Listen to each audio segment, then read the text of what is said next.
The Game Boy Color was a very short-lived system. It came out in 1998 and pretty much was discontinued by 2002 or so. There were so many games that came out on the Game Boy Color in those 4 years or so that were really good and memorable. Then the Game Boy Advance came along in the summer of 2001, and therefore people were just jumping ship to that because of the new games that were coming out there. As with any game console, games are still always being made currently for that system, even though the new system came out shortly before. Games such as Wendy, Every Which Way, which came out late in 2001. I never really heard about this one. I've actually never even seen this at a game store before, and on the cover it looks kind of like a whatever type of game, but based on the footage, it definitely catches your interest. I just played through this entire game and definitely have some thoughts that I want to say about this one, so sit back, relax, let's go over Wendy, Every Which Way for the Game Boy Color.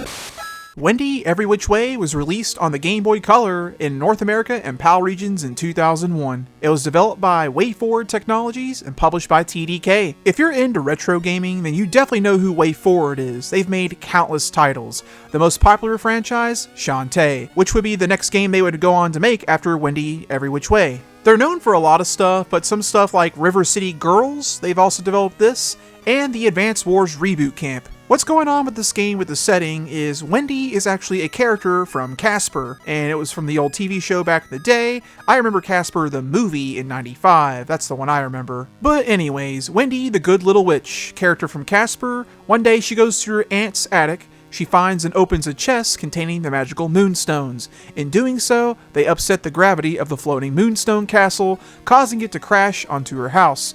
She has to collect all these stones to restore the gravity to send it back. Honestly, it's better than saving the princess or something. At least it's something different with this game. Wendy, Every Which Way is a side-scrolling platform game, as you can see. The controls are very basic, being a Game Boy Color game. You can move with the D-pad left and right, you can actually duck down, but you cannot move while ducked. You can use the A button to jump. B is your spell attack, it's a ranged attack. The big thing with this game is gravity, that is the theme here. And if you're in the air when you jump, and you push A and up at the same time, you will flip the gravity, so you can swap in between standing up on the ceiling or on the ground. It's kind of similar to games like Metal Storm on the NES if you played that before. Select does nothing, and start will pause your game.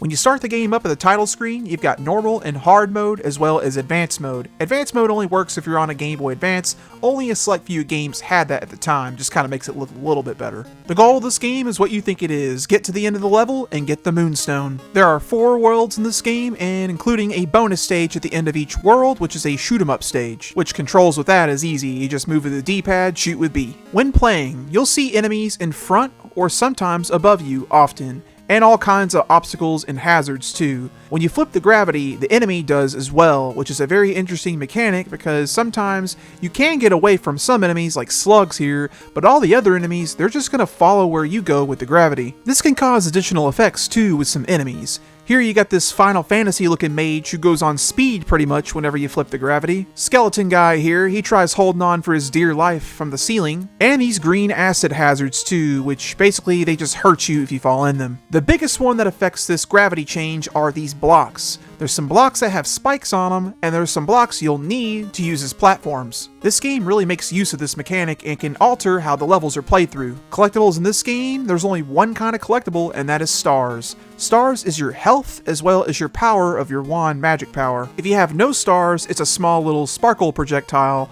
and the more you get, the bigger it becomes, and eventually becomes a 3 spread shot that looks like boomerangs. No matter how strong it gets though, really all the enemies die in one hit. Your interface is very easy. You have the lives on the left, your star power in the middle, and your time and score on the right, which you will never really run out of time. Difficulty in this game definitely varies. There's normal mode, which is pretty damn easy, I'll be honest with you. And then there's hard mode, it's a little tougher, but really your only worry is spikes in this game. You can take a few hits with spikes in normal mode.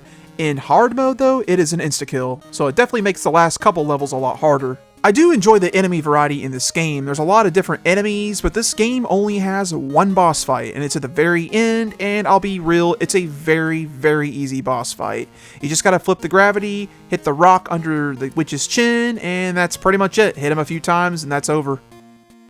Wendy Every Which Way on the Game Boy Color is definitely a solid game. It's got good gameplay, outstanding visuals, great music, excellent level design with the gravity mechanic. It definitely showed that WayForward back in the day knew what they wanted to do and how they wanted to do it. There are some shortcomings though. This game is very short. Not a horrible problem, but man, you could beat this game in like 45 minutes to an hour, depending on your playstyle. There is a password system too in this game I forgot to mention, but to be honest with you, you really won't even need it. I didn't need it one time. And even if you die and get a game over, you just start that level again. This game definitely needed a boss per each world. That would have been a very nice touch. Only one boss at the very end of the game, and it's an easy showdown. It's kind of a bummer. And it needed more power-ups. There's just not much here. You can upgrade your magic power, and that's about it. With the setbacks behind though, this is a solid video game on the Game Boy Color. If you watch a lot of stuff on this channel, well, you're probably on the trend now of knowing that this game is obviously trapped on this console's library. It's not been re-released or anything. So if you want to own this physically,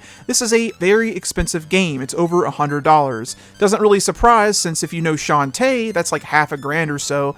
Kinda no surprise to know that this game's also expensive. You know the drill on how to play this one. Even though it's short-lived, it's kind of a good thing for some people if you don't have much time, so it's definitely worth a playthrough if you want to see some good gameplay and level design. Being Wendy the Little Witch. That's all I have to say about this game. I appreciate you guys for sticking around till the end to watch this video.